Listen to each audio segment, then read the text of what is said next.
In part one of this 3-part episode with Robert P., we discuss how his daughter's suicidality forces his hand, and his pull himself up from his bootstraps attitude is no longer going to suffice. He must turn to outside tools. Specifically, he talks about the power of DBT and CBT, DBT being Dialectical Behavior Therapy, and a tiny little bit on Cognitive Behavior Therapy, CBT. Please enjoy.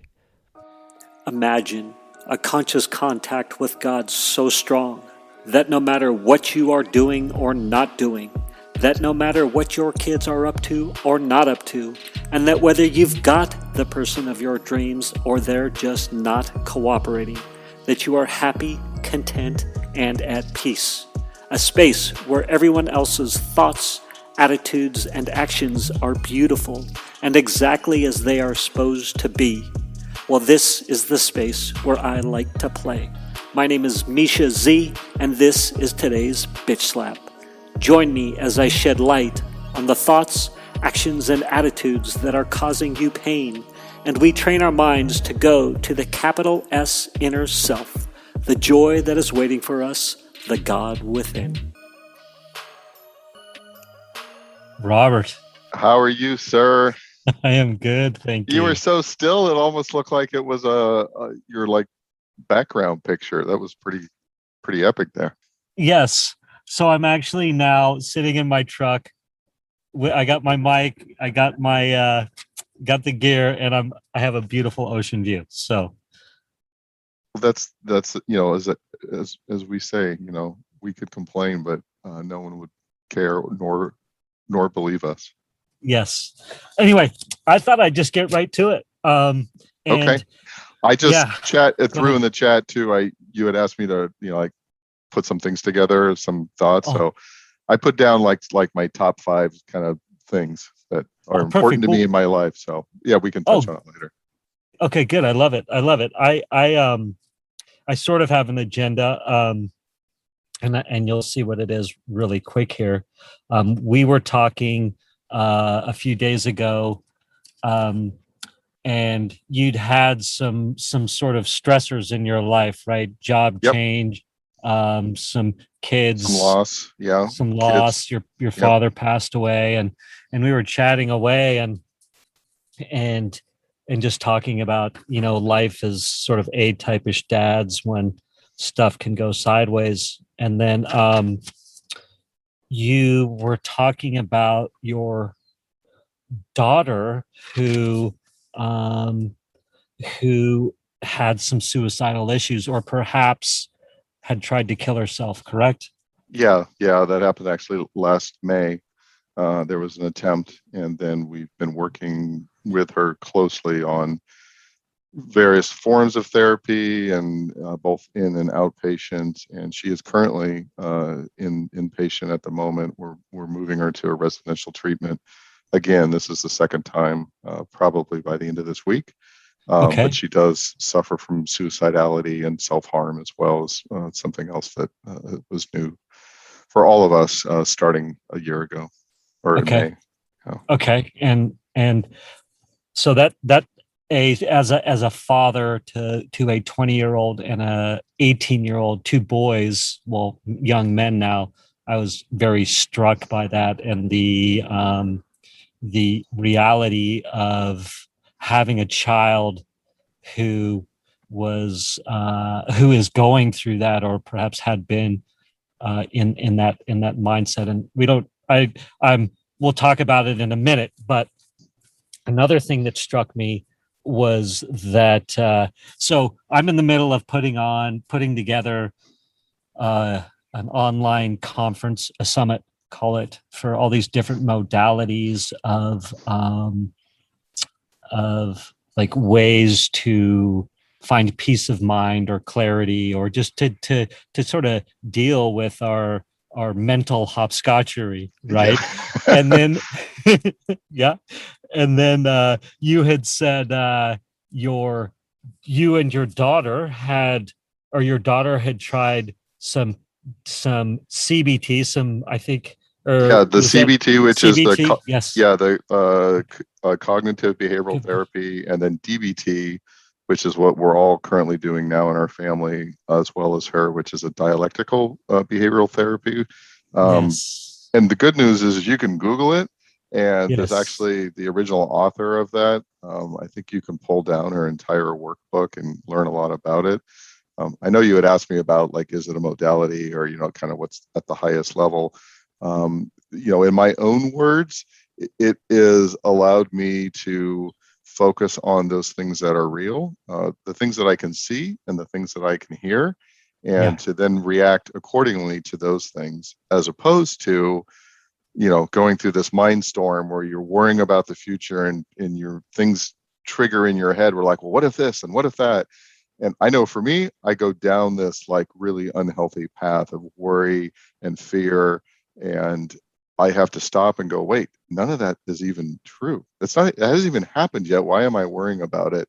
So for me, DBT has allowed me to, there's a lot about mindfulness, and it's just allowed me to focus on the things that are real. And when things are difficult, to be able to do some really strong skills around observation and to react accordingly. And a big Mm. part of that too is just not making it worse. And that could be how you communicate with other people. So it's kind of an interpersonal skill set that you learn that allows you to communicate more effectively with those around you, and Okay. certainly in difficult situations. Okay. Fantastic. And it's been a very useful tool for you and your family, from what you were saying, right? For not only your daughter, but yourself and your wife. And Yeah, did and I'd say it's applicable in business and everyday life. So, and that's the beauty of it, is going through all of the training of the DBT skills. Part of me was like, man, I wish I had known this as like a young father, yes. or as a young parent, because there's a lot of stuff like how to communicate effectively with teenagers, and which I found just like so spot on. It's almost like, yeah, this is obvious, but until you like go through it and practice it, it's like, darn, I wish I had done this, 15 years ago instead of just now. Well, look, give me an example. Um, so, so let's say the typical thing. So I should probably preface too. So I currently have, so my kids are ages 16 to 21. I've got 4 kids in 5 years. So that we're basically through, we're at the tail end of the teenage years, but we always had a very close household, both physically, we were all emotionally close together, and we were pretty structured in our household. Um, so an example would be like, we had our duty roster, which was everyone knew what their job was for the week, and it was like set the table and pick up the table and put out the trash, just some simple Okay. things. And as the kids aged, there was times where those simple duties, chores, were met with, I just don't want to do this, or this is stupid, or I don't see why I have to do Res- this. let's call it resistance. Yeah, and I always joked about, the difference between what was it, rights and privileges. So it Okay. was kind of like, a lot of the things that you have, my son or my daughter, these are privileges. They're not rights. So, if you don't take out the trash, then you're going to lose privileges, such as, you know, time on your phone, or in some cases, eating food. You need to pay for your food. Yeah, and the kids got older. We had an episode where we set out a menu for one of my sons, because he was so difficult. And I told him, I said, my job as a parent to keep you safe, and I only have to provide you with 2,500 calories worth of food every day, and beyond that, if you want it, you're going to have to pay for it. And so we Oh put out a my. list of food items in the house and what they cost. And if he wanted more, he had to pay me to drive him down to the store to go buy more food. I mean, I laid it out there. I'm like, this is That is life, dude. amazing.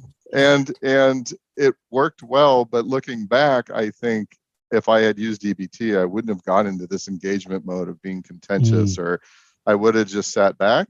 I would have just observed what what he was saying to us, what was really going on, and just reflect Mm. that back to say, so what I hear you saying is, right now don't want to take out the trash. And Mm. so I just want to check with you to make sure that, you're aware of our household rules. And so you can still be assertive, but you're never reacting to it, because it was always Mm. like, hey, can you get the trash out? And he's like, I don't want to do it, or I don't have time right now. Like when he's Right. sitting I'm there playing a watching video TV. game or whatever it Yeah, is. Yeah. yeah. So not to react to that, but just to always go with observation and no reaction. So just kind of soak it all in, find out where he's at, what's going on, and then to stick with the assertive part, which is what you need. And in this case, it was like, this is part of your responsibility. In our household, we all have responsibilities. Mm. So what it does is it takes the edge off, and it Mm. certainly allows me not to get riled up. I, looking back, am not,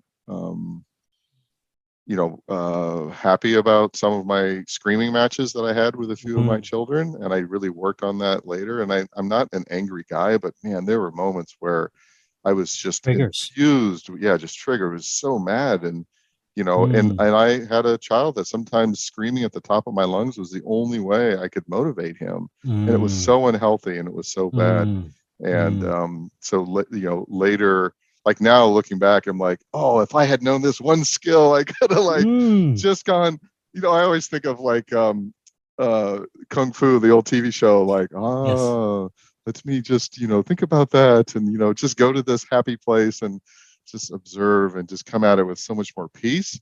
I'm sure it would achieve the same thing for me to be able to say, all right, I hear, like, right now you don't want to do it.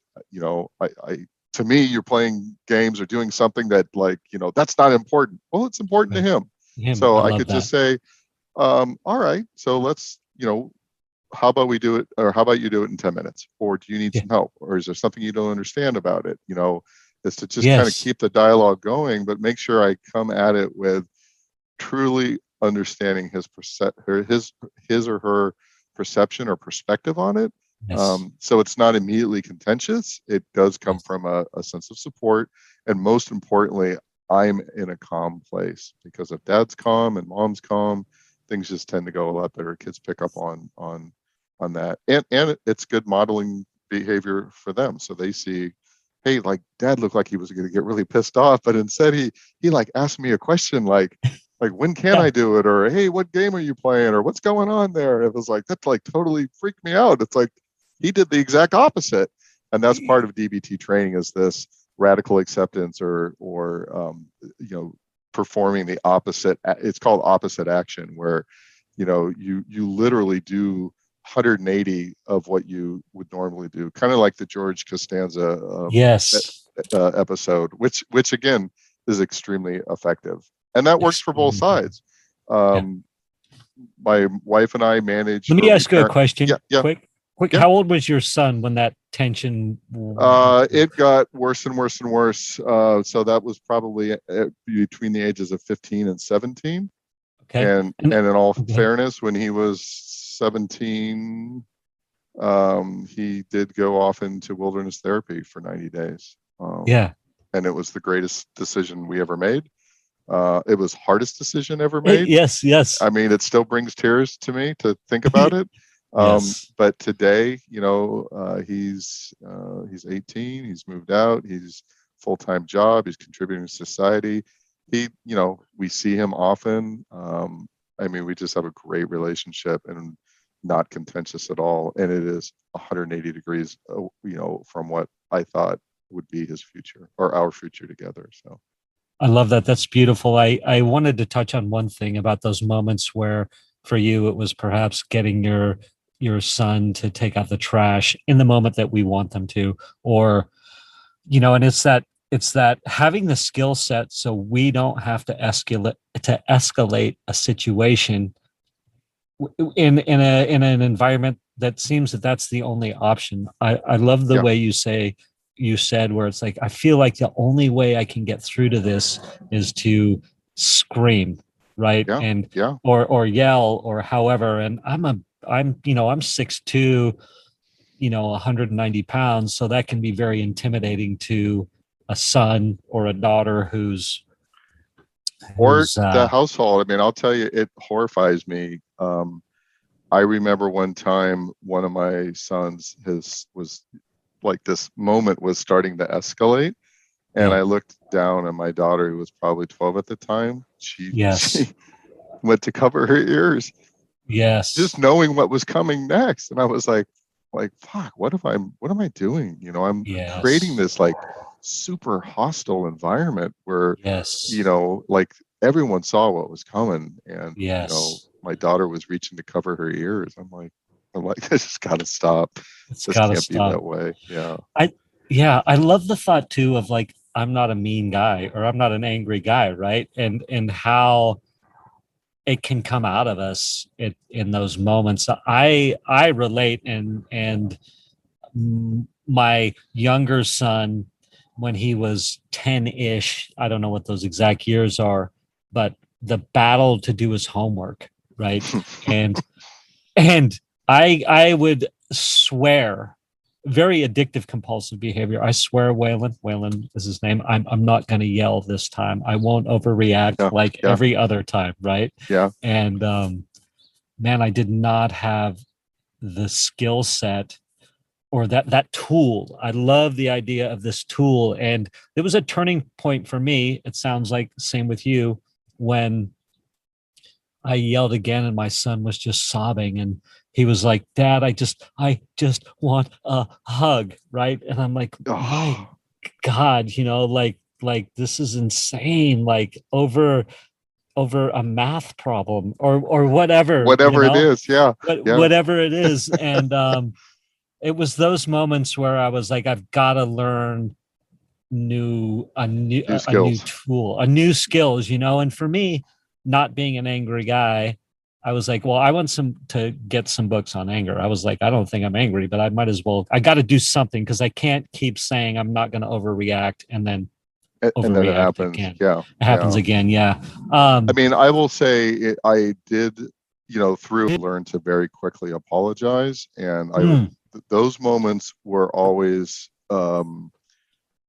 not that I was redeeming myself, but I just wanted them to happen less. So I do recall often coming back to my son and saying, hey, I used words that I'm not proud of, yes. and or a tone, and I said, and I'm apologize for that. And he was like, it's cool, Dad. I probably deserved it. I'm like, no, it's never okay for me to use those words when Yes. we communicate, and I don't want you to use Yes. them. So I'm letting you know what I did was wrong. It was a mistake.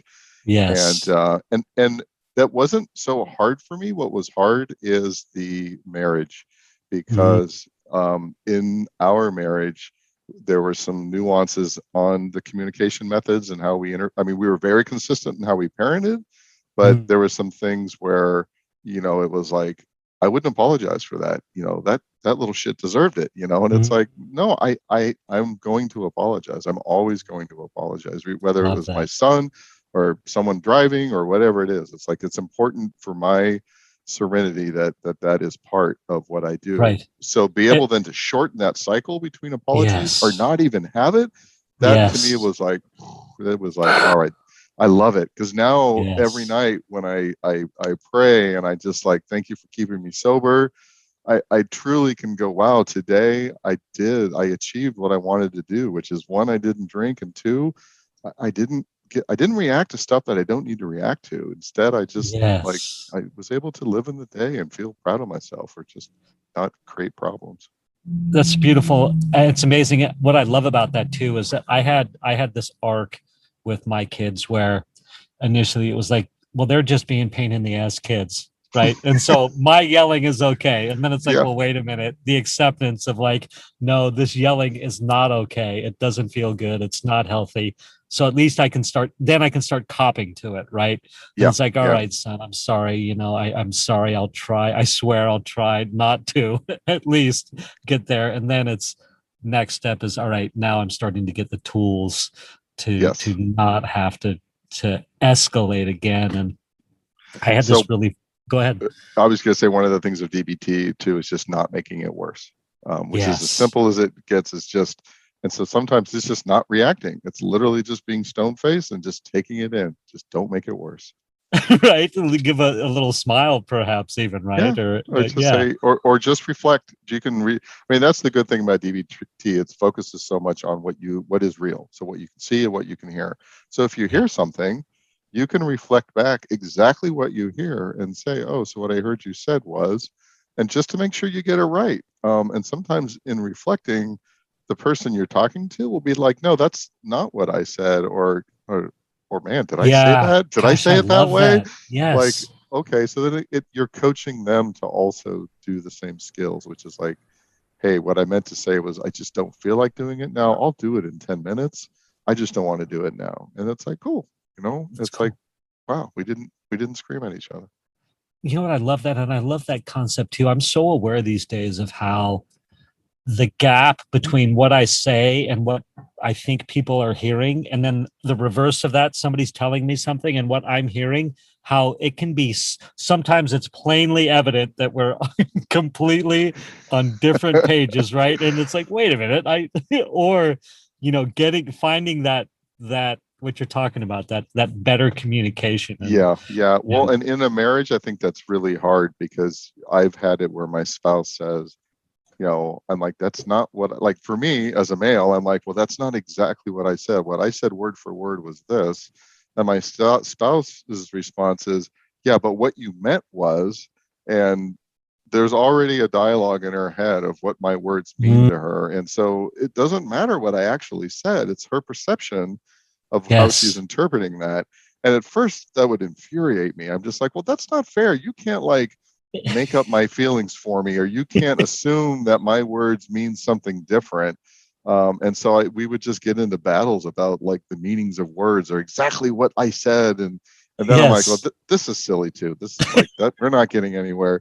So then yes, that turned to like, all right, so I understand that's your perception. So let's talk about that, because I want to make sure that your perception is my reality and we're mm, not skewing it. So then again, the words don't even matter. It's just it's it's the perception of the other person of what they're hearing, either whether they mm, want to hear or what they don't want to hear mm, or how they heard it. And mm. honestly, that is the truth. That's the hard part about DBT. It's their truth. It's not your truth. And if you Yeah. argue about that, then you're just arguing for the sake of like, Yeah. because you can't figure out how to communicate with one another. But what's important is what ultimately is being absorbed and what ultimately you would like to communicate. And if you could focus on that with a smile, and sometimes just in there helps, just to be like, wow, isn't it amazing that I say this and you hear that? Yes. It's like that's incredible. That's It's incredibly, incredible. it's like, wow, as much as I want to be mad about it, it's like that's fascinating. Yes. we I should we love should that. laugh about that. Yes. That's incredible. I think when did you I found my arc as a man and as a father and a husband and now an ex-husband that has what I would believe is a good relationship with the boy's mother is like how much pain I need to go through to be open to alternative tools, right? You'd have caught me 10 years ago and you'd have said, hey, Misha, I saw you overreact with your son. You might want to try check out some DBT. It could change your life. And I'd have been like, you know what? I don't need to hear that. It's, pick yourself up by your bootstraps kind of mentality. What do you Yeah, think yeah. about that? I mean, there's a ton of truth in that. If it hadn't have been for the journey my daughter's going through now, I wouldn't have spent the time, to do the DBT skills that I've been exposed to. I just, I wouldn't do it. I wouldn't take the time between work and fathering and, the other half of a marriage. And there's just, you Yes. never have enough hours in the day. So I mean, I would say some of this is, it's divine. It's like God gives you just what you need at the right times in your life. And you can always look back and say, shoulda, woulda, coulda. But Yeah. all I can do for now is, take what I'm learning now and I can share it with others. And I'm sure somewhere in my journey in the last 15 years that someone said, hey, if you approach that situation in this way, and I probably were like, ah, but yeah, so Yeah. specifically to the journey I'm going on now with like learning DBT, I wouldn't be in it if it wasn't for the journey my daughter's in. Yeah. I would say though, even prior to that, I still was constantly working on communication. I mean, and it's no secret, and my wife shares this with others, that we were in therapy before we even got married, and we've been together for 25 plus years. Okay. And so we have always had this thought of seeking help for, because you, as a child, you don't, no one teaches you how to talk to people. You just figure it out. You see what your parents do, and everyone comes from different walks of life, and you meet friends that communicate differently. And so there's no one right way. There's lots of ways. And so Yes. as you get into a marriage or a relationship or a partnership, there are no rules. Everyone thinks their rules are the right rules, and that's the problem we Yes. get into. And so Yes. and then you throw alcoholism in the middle of that between my wife and I spent so many years just being in debt, in the sense of like emotional debt or assertiveness debt. I mean, I had always done wrong. I was always the bad one. And so when even I was 5 years sober, even 10 years sober, I still felt like I didn't have a voice. It's just like, you know, if it got to an argument, I was like, I apologize. Whatever you think I did, I'm sorry, and it was wrong. And that was also really damaging because I have some massive resentments around times where I've said I was sorry. I mean, it's like I clearly was right. It's nothing to do Yes. with that. It was just like, hey, there was a situation where I could have communicated better. Instead of saying "fuck it," I'll just apologize. I Yeah. should have been able to say, hey, this is important to me. This is why it's important to me. Let's walk through it. Which I I love think I that. do a better job now with my wife, and we both do a better job. But I clearly looking back, there were times where I was like, "Are you effing kidding me?" It's like you're mad at me for that. Right? Where'd this come from? It's just Yeah. like and then to the point where like I got shut out and we didn't talk for 2 3 days, and then finally I'm just Yeah. like, this is silly. It's just like, you know, I, neither one of us is ever gonna like apologize, so I'll just do it. I don't care. I'll just apologize. I used to joke that Yeah. the key to a happy marriage was to always be wrong and apologize often. And I still think there's some truth to that, but Right? you can't give up yourself in a partnership where that's always the case. And so now I've learned, you know, in retrospect, going through that, it's like that was taking a part of me every time I did that, and I can say, hey, I let's focus on what's important for you, what's important for me. Yeah. We both want the same thing. We both want happy, healthy kids, happy, healthy relationship. you know Yeah. let's talk about what you think I'm saying. Let me talk about Yeah. what I think how I hurt you or why you're hurt. And it's not easy, man. Being It's marriage is not the hardest easy. thing you'll ever do in your life, and having I, kids just makes it that much harder. yeah, I think about when I'm in relationships and when I was with married to Dawn, that's the boy's mom's name, how I would take things personally. And if I could, I feel like as I've tried to mature as a man, that's a big part of it is not taking things so personally. Like if my significant other gets upset at me, how do I just let her be upset and not have to take it on or not have to fix it or just be like, hey, I see. All right. I don't know if does Yeah, that no, resonate at all? that's like amen. Absolutely. So that was so early on, the some of the key skills that I learned, that my wife and I learned. So we did marriage encounter together. Actually, we did retrovi, which was similar to marriage encounter. It was a little more intense. Retrovi, I think, is actually it's a French word. It's hard to spell, but I can send it to you later. and Okay. and it when I had just gotten sober, and I didn't think our marriage was going to last, so we were offered this option to do this. It's like, have you heard of this? It's actually led by other couples that have been through the program, Mm, and it was very scripted and very specific methods of sitting down and communicating with one another and describing your feelings in colors, and really understanding that, being able to cognitively know that feelings just are what they are, and no one creates or makes you feel a certain way. You just feel a mm, certain way. And mm. So if I'm mad, it would never be anyone else's fault. It's just a feeling that's come up in me. And it's kind of this, same thing where you're separating from it, you're observing it. So as what you said, like if my wife was mad or upset or something, I always took that on. That was like, did I do that? Like, how can I fix that? Let me solve that. I didn't mean, instead of saying, hey, I see that you're upset. It's like, I'm sorry you're upset. Let me know what I can do to help you, or maybe I just sit with you and let's talk about what that feeling means to you. And it's very different than, well, you shouldn't be upset because I wouldn't have been upset at that. It's like, right. What's your problem?